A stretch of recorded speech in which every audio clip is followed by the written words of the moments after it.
कल आप लोग ने विद्युत वाले लेसन में धारा तक पढ़ा था, धारा का मात्रक एम्पियर तक कल हुआ था। आज जो है कि 1 एम्पियर की परिभाषा, 1 एम्पियर। अब 1 एम्पियर होता क्या है, धारा का मात्रक देखिए, इसके फार्मूला सूत्र से ही पता चल जाएगा। I बराबर आप लोग कल पढ़े थे Q/T, Q/T, अर्थात जब 1 कूलाम आवेश प्रति सेकंड प्रवाहित हो तो उसे हम 1 एम्पियर कहते हैं। अर्थात 1 कूलाम आवेश प्रति सेकंड जब प्रवाहित होता है किसी चालक में तो उसे हम 1 एम्पियर की परिभाषा देते हैं। इसके बाद है विद्युत विभवांतर। विद्युत विभवांतर, अब विद्युत विभवांतर होता क्या, पहले ध्यान आरेख इसका,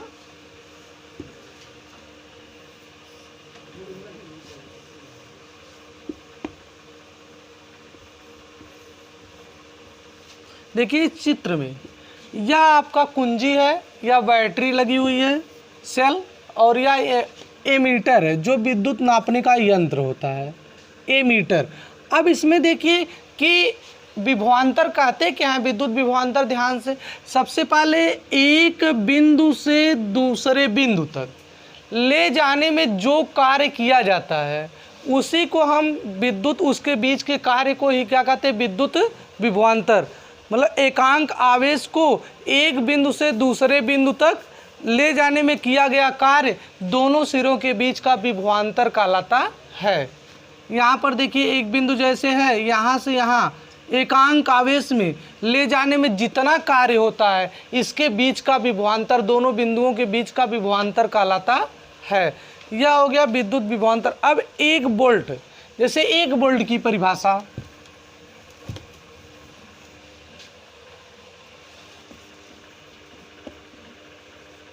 एक वोल्ट देखिए क्या होता है, वोल्ट V बराबर J/Q। हाँ देखिए 1 वोल्ट 1 जूल प्रति कूलाम आवेश में जब प्रवाहित होता है तो उसे हम 1 वोल्ट की संज्ञा देते हैं। अर्थात किसी चालक में 1 कूलाम आवेश को एक बिंदु से दूसरे बिंदु तक ले जाने में 1 जूल कार्य होता है, जिसे हम कहते हैं 1 वोल्ट। 1 वोल्ट कहा जाता है।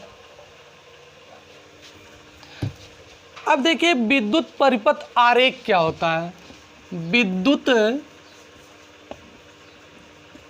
परिपथ आरेख, अब देखिए चित्र द्वारा, सबसे पहले हम यह धारावाही चालक है,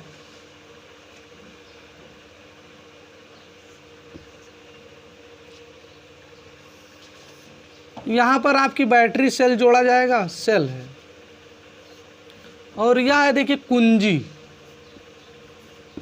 और यह सेल। यहाँ पर एमीटर लगा हुआ है, विद्युत मापक यंत्र। एमीटर को देखिए विद्युत मापक यंत्र कहा जाता है, जो कि कल वीडियो में आप लोग पढ़े थे। अब यह जो विद्युत परिपथ आरेख होता है कि विद्युत धारा जिस रास्ते से होकर जाती है उसके सभी सुव्यवस्थित क्रम में दर्शाए गए आरेख को ही विद्युत परिपथ आरेख कहते हैं। अर्थात किसी भी धारावाही चालक में जब हम उसको व्यवस्थित रूप से, सुव्यवस्थित सेल, कुंजी, एमीटर आदि उसमें जो व्यवस्था से रखते हैं धारावाही चालक में, उसी को कहते हैं विद्युत परिपथ आरेख। परिपथ का मतलब होता है रास्ता, अर्थात जिस पर विद्युत धारा आपकी चलती है।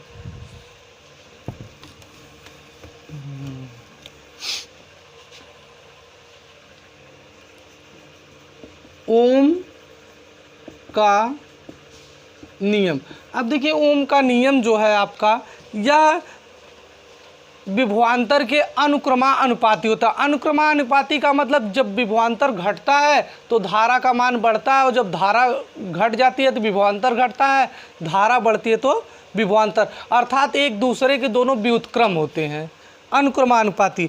ओम क्या होता है? एक विद्युत परिपथ में धातु के तार के सिरों के बीच विभवांतर उसमें प्रवाहित होने वाली विद्युत धारा I के समानुपाती होती है। मतलब किसी तार में जब विद्युत धारा हम प्रवाहित करते हैं तो उसके सिरों के बीच लगाया गया विभवांतर प्रवाहित धारा से के समानुपाती होती है, अर्थात V proportional I, V proportional to I, समानुपाती I। अब ये भी देखिए हम बताएं कि जब हम एक विद्युत परिपथ में धातु के तार के सिरों के बीच विभवांतर V उसमें प्रवाहित धारा I होने वाली विद्युत धारा I के समानुपाती अर्थात V प्रोपोर्शनल I हो, इसे ही हम ओम का नियम कहते हैं। अब ओम के नियम से यह देखिए होता है V बराबर I इंटू R। अब I क्या है? धारा है, और R आपका क्या हो गया? प्रतिरोध।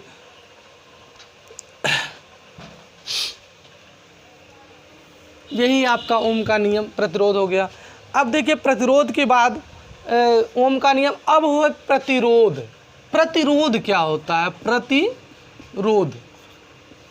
अब प्रतिरोध आप जानते हैं R बराबर V बटा I।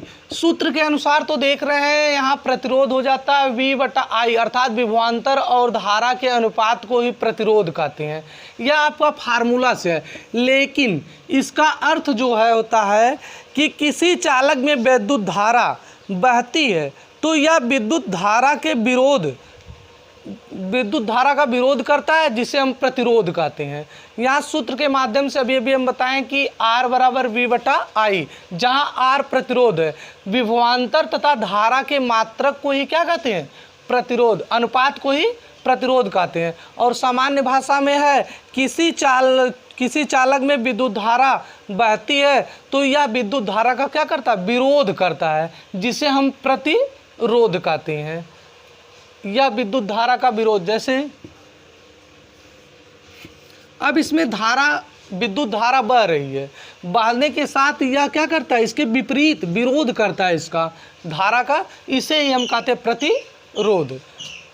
अब प्रतिरोध के बाद देखिए आता है श्रेणी क्रम समायोजन। इसमें दो श्रेणियां होती हैं विद्युत में, एक समांतर क्रम, एक होता है श्रेणी। तो सबसे पहले हम श्रेणी देखते हैं। श्रेणी क्रम में समायोजन। अब एक समांतर होता है। श्रेणी क्रम का समायोजन देखिए क्या है? जैसे यह कोई चालक है,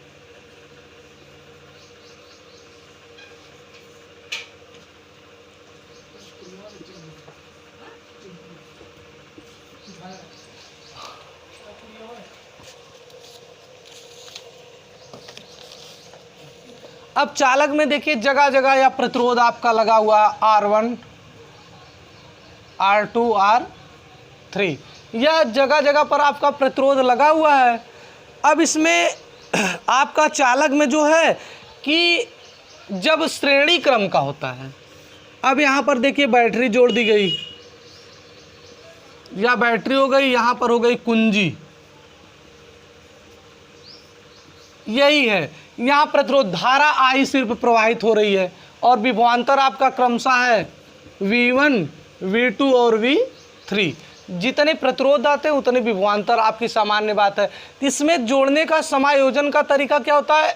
किसी एक प्रतिरोध का दूसरा सिरा अगले प्रतिरोध के पहले सिरे से जोड़ते हैं। जैसे देखिए यहाँ पर यह प्रतिरोध है, यह प्रतिरोध का देखिए पहला सिरा या दूसरा।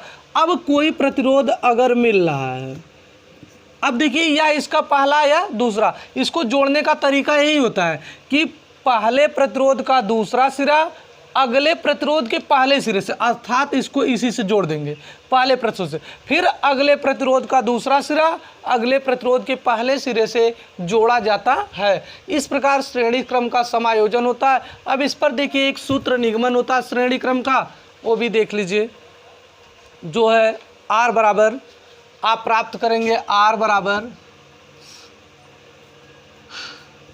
R1 plus R2 plus R3। इस सूत्र को प्राप्त करना है आपको।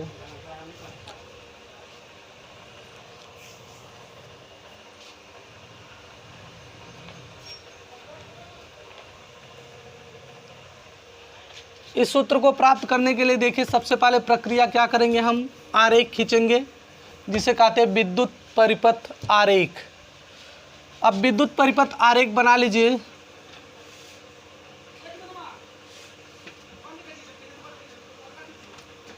यहाँ पर आपका एमीटर हो गया,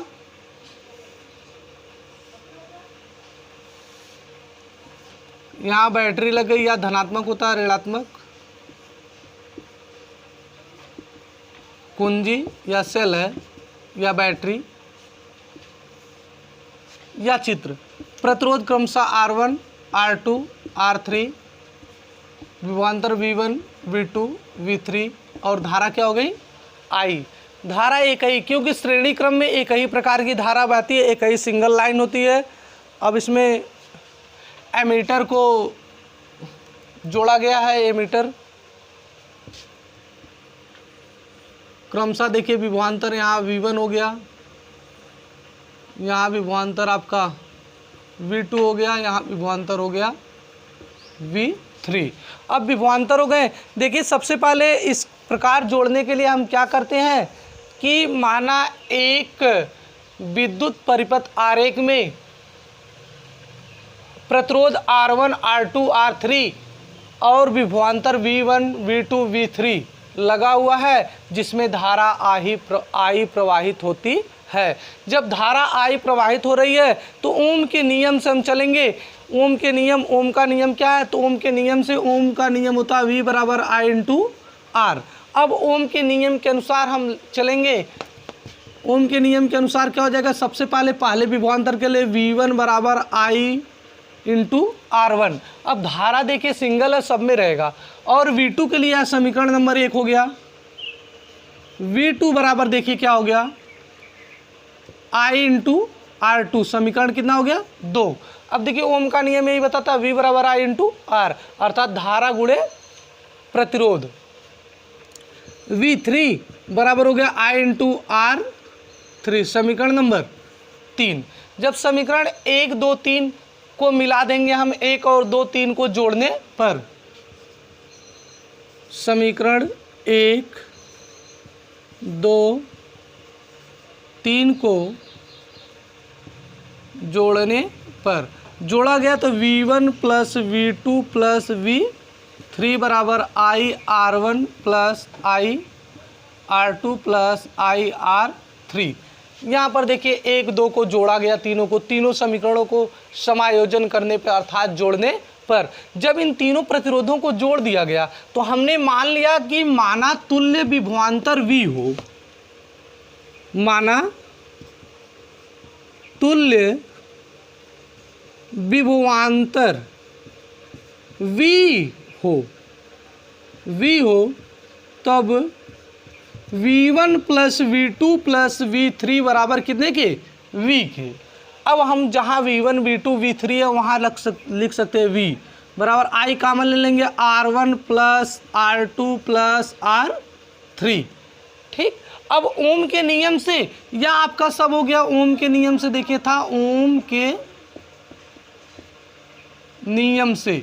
अब ओम का नियम क्या है, V बराबर I इंटू R, तो V के स्थान पर I इंटू R कर दिए तो I R1 plus R2 plus R3।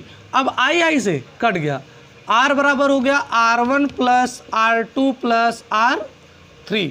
अब देख लीजिए यही आपको सूत्र प्राप्त करना था जो प्राप्त हो गया। एक बार फिर से सबसे पहले श्रेणी क्रम में समायोजन के लिए हम आरेख बना लेंगे। आरेख बन गया आपका, धारा I प्रवाहित हो रही है, R1, R2, R3, V1, V2, V3 आपका हो गया विभवांतर क्रमशः। तो हम मानेंगे माना किसी परिपथ में विभवांतर R1, R2 और R3 लगा हुआ, जिसमें प्रतिरोध R1, R2, R3 लगा हुआ है, उसमें विभवांतर V1, V2, V3 और धारा I प्रवाहित होती है। जब धारा I प्रवाहित होती है तो आपका ओम का नियम कहता है V बराबर I इंटू R। ओम के नियम से चलेंगे तो V1 मतलब पहले विभवांतर के लिए आप ज्ञात किए I इंटू R1, दूसरे के लिए I इंटू R2। I धारा समान है, V3 बराबर I इंटू R3। अब 1 2 3 को जोड़ दिया गया, V1 V2 V3। अब देखिए क्रमशः सभी विभवांतर को यही कहा गया कि मान लिया जाए तुल्य विभवांतर, तुलनात्मक V1 V2 V3 सबका मिलाकर कितना हो जाए, V कर दिया जाए। इसका तुलनात्मक कर दिया जाए कितना, V।